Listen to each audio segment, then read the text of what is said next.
আমি আবারও হাজির হয়েছি একটা নতুন মুভির এক্সপ্লেনেশন নিয়ে। মুভির নাম ডিনোটোপিয়া।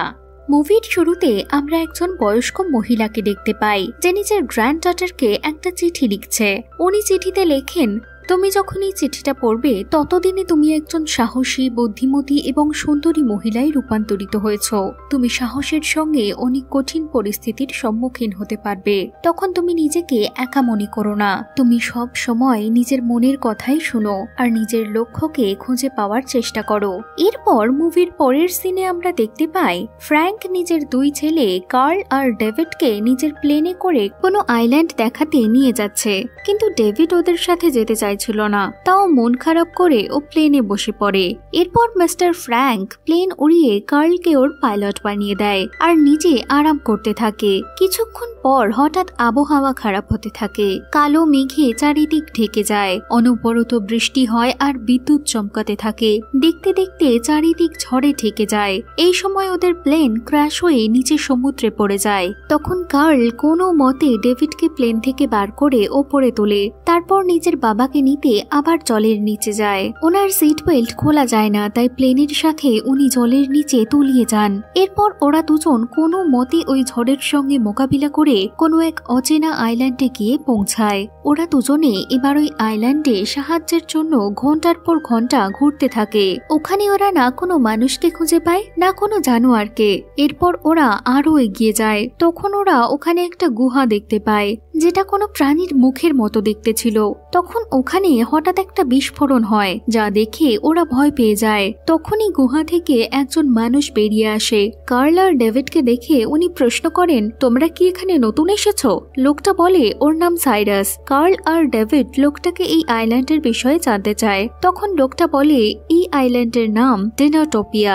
এরপর ওরা ওদের প্লেন ক্র্যাশের কথা বলে আর ওর কাছ থেকে সেলফোন চায়। এই কথা শুনে সাইরাস হাসতে থাকে আর ওদেরকে নিজের সঙ্গে যেতে বলে। কিছুক্ষণ পর সবাই একটা বাজারের মধ্যে প্রবেশ করে, যা দেখে ডেভিড আর কার্ল বিশ্বাস করতে পারে না। ওরা দেখে এই আইল্যান্ডে এক আলাদা সভ্যতার মানুষ বসবাস করে। তখন বাজারে একটা ডাইনোসর আসে, যা দেখে ওখানে উপস্থিত সবাই পালাতে থাকে। সেই সময় ওখানে ম্যারিয়ান আসে আর ওই ডাইনোসরকে শান্ত করে। এরপর ওর একটা দাঁত ভেঙে দেয়। ও বলে ডাইনোসরের দাঁতটা ওর যন্ত্রণার কারণ ছিল, যার জন্য ও চিৎকার করছিল।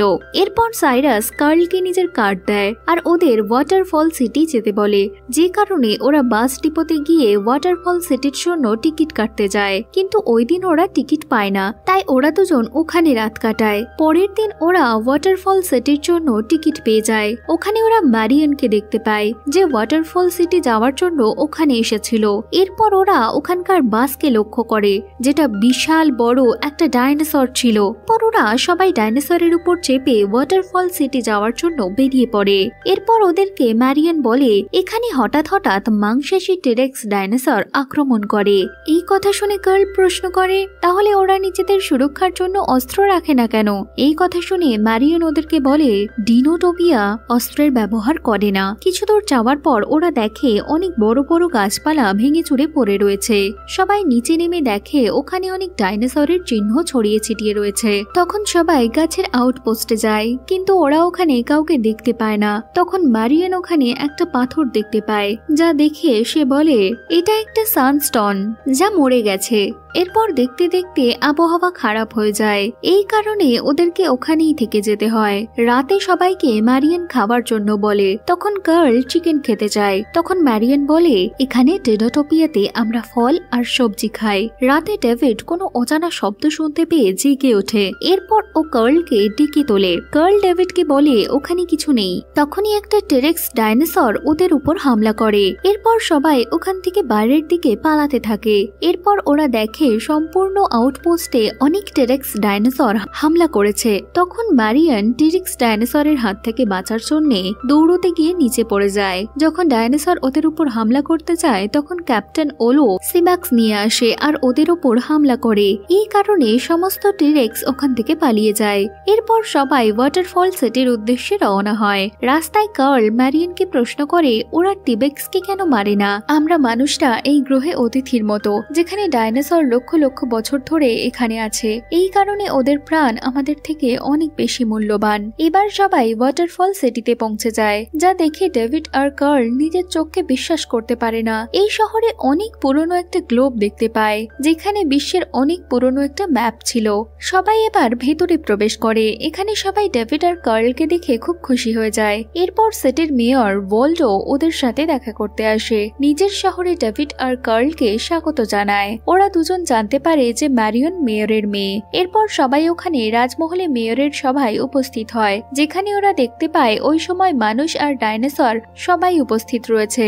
তখন মেয়র এই দুই ভাইকে সই করতে বলে, কারণ এখানে ওই সব মানুষের সই ছিল যারা কোনো না কোনো কারণে এই শহরে এসেছিল।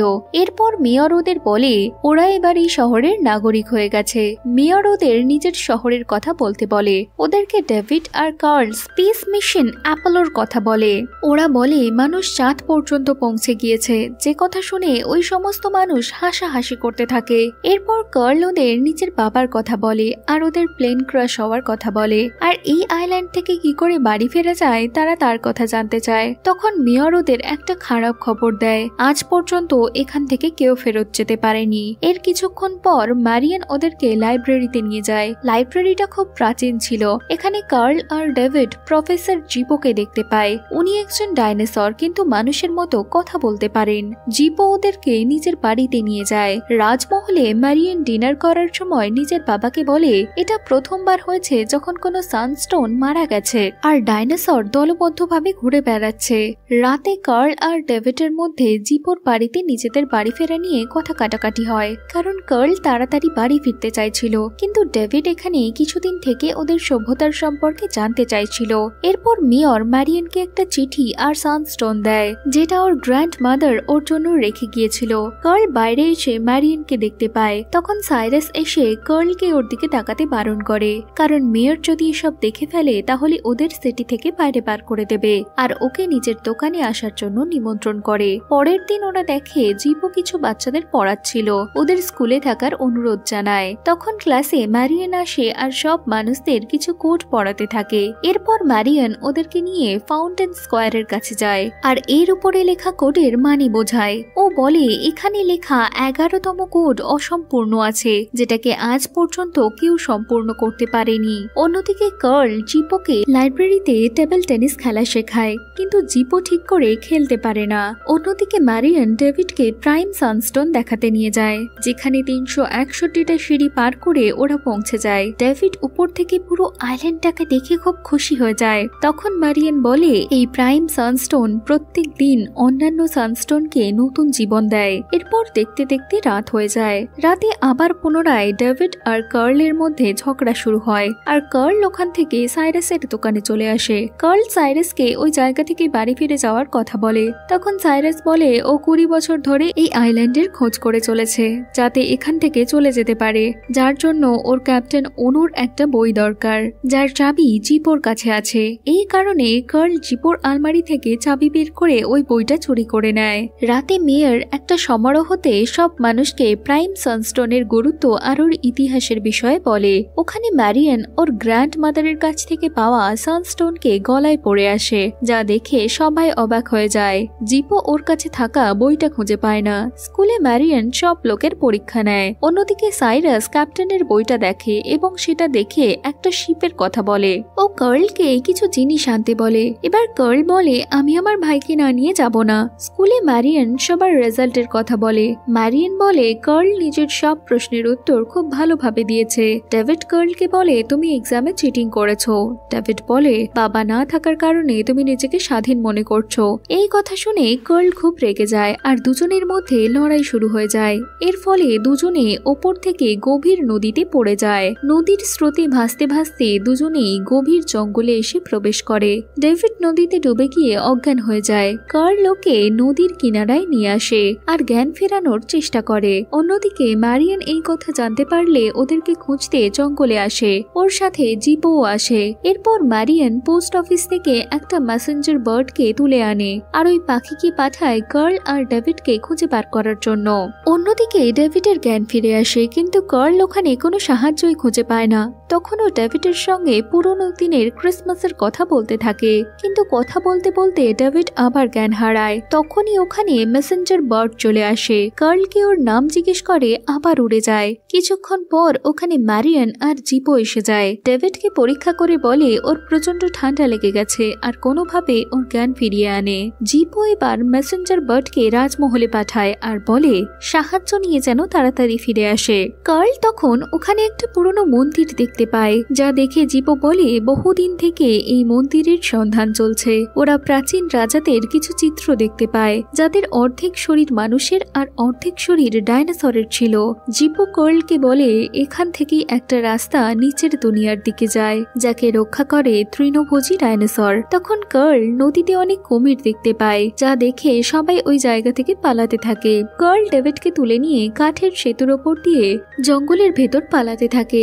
তখনই একটা কুমির সেতু ভেঙে দেয়। এই কারণে কার্ল আর ডেভিড ওখানেই পড়ে যায়। একটা কুমির সবে ডেভিডকে খেতেই যাচ্ছিল, তখন কার্ল ওকে বাঁচিয়ে নদীর পাড়ে নিয়ে আসে। ম্যারিয়ান আর জিপো কোনোভাবে আসার চেষ্টা করছিল, তখনই একটা কুমির সেতুটাকে পুরোপুরি ভেঙে দেয়। এর ফলে ম্যারিয়ান সেতু পার করলেও জিপো নদীতে পড়ে যায়। এরপর জলের মধ্যে একটা কুমির ওর লেজ ধরে টানতে থাকে। এই সিরিজের এই এপিসোড এখানেই শেষ হয়ে যায়। আমি ফিরে আসছি আবার নতুন একটা মুভির এক্সপ্লেনেশন নিয়ে। আর যদি এই সিরিজের পরবর্তী পর্বগুলো আপনারা দেখতে চান, তাহলে অবশ্যই কমেন্ট করে জানাবেন। আজকের মতো এখানেই বিদায়। ভালো থাকবেন, সুস্থ থাকবেন। ধন্যবাদ।